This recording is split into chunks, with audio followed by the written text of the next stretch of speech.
But look, though he removed his headband of the cook, he put on an iron yoke. So even though he tried to avoid all of this ceremonial stuff and stuff, he couldn't, because of his directness and his truth, he gets the job of being an abbot. So he gets the job of being an abbot. He puts on an iron yoke. I mean, there's many times for me, as the abbot of this place, is that I'm done. I'm done. I'm out of here. But the beauty of it is that having no escape in that level is, for me, as a human being, has been a very wonderful thing. Is that I've had to face up to things that in my own psyche that probably I wouldn't have faced up to. I say probably because you never know what happens in life.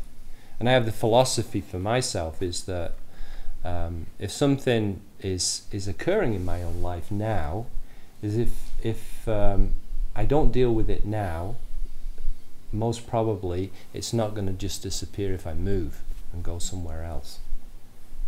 It's going to arise in one way or another.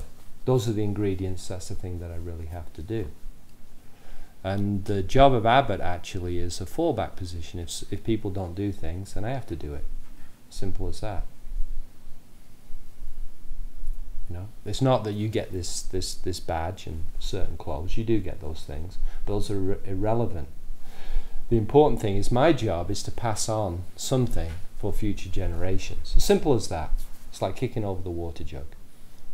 And if I start thinking about it, well, I've practiced for this length, I need a reward now. No, it's an opportunity to practice. And that is equally true of anybody that walks into this property or to this, this temple. It's an opportunity to practice, whether you begin or not. Everybody that comes in here is training to be the abbot. That's why sometimes it's difficult. So right from the beginning, it doesn't matter what job that you've done. The abbot's done that at some point. Everything has the same value in that way. Whether it's, say giving a talk like this, or it's cleaning out the septic tanks. And I really mean that. Is that each one of them is studying the mind. If you're driving, if you're working, if you're raising the kids, practice is in those places. What is practice really? Is to relieve suffering. So quite often that suffering is just in our own heads. It's just an activity like doing anything else. But then we put value systems in, or we look at ourselves from the outside, or what society regards as being right and true. But it's not always necessarily intrinsically true. And that's the thing to really grasp hold of in terms of practice is what is at the bottom? What is it that you can rely on a momentary basis? If you can find that thing that you can rely on a momentary basis, it doesn't matter too much about what the contents of your life are, whether they're difficult or easy, because the living in itself is the most important thing. The living in itself is the most important thing, and that occurs whether you like it or not. So, might as well enjoy it. And the practice is like anything else in life, is that the more you do it, the more you embody it, the easier it becomes to hold on to it. If you have some realization, which a lot of people do, quite often they'll go, oh, I've had this great realization into life, and then it's like spending it all over the place, oh, I've got this, and then it fades and it's gone. The important thing is, if you have some realization, put it into practice over and over, until it just becomes a natural part of your life and you can forget about it. It's like investing money in the bank. And that's why you practice it till it's intrinsically there. Again, look at any art in that people practice. A soccer player plays soccer every day. A basketball player plays basketball every day.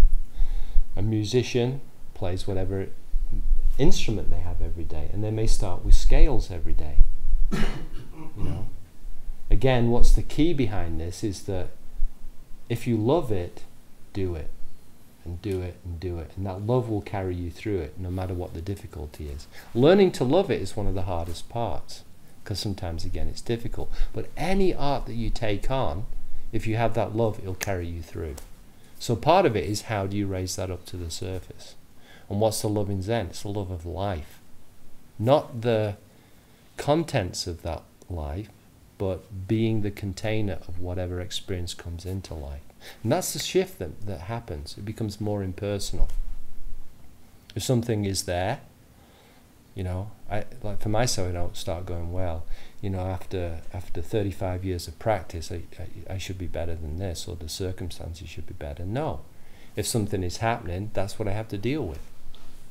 Simple as that. It's very simple on that level, but the actual dealing with it is another thing. You know, as for myself, is that my psyche is fairly complex, and I'm really good at deceiving myself, but at least I know that much.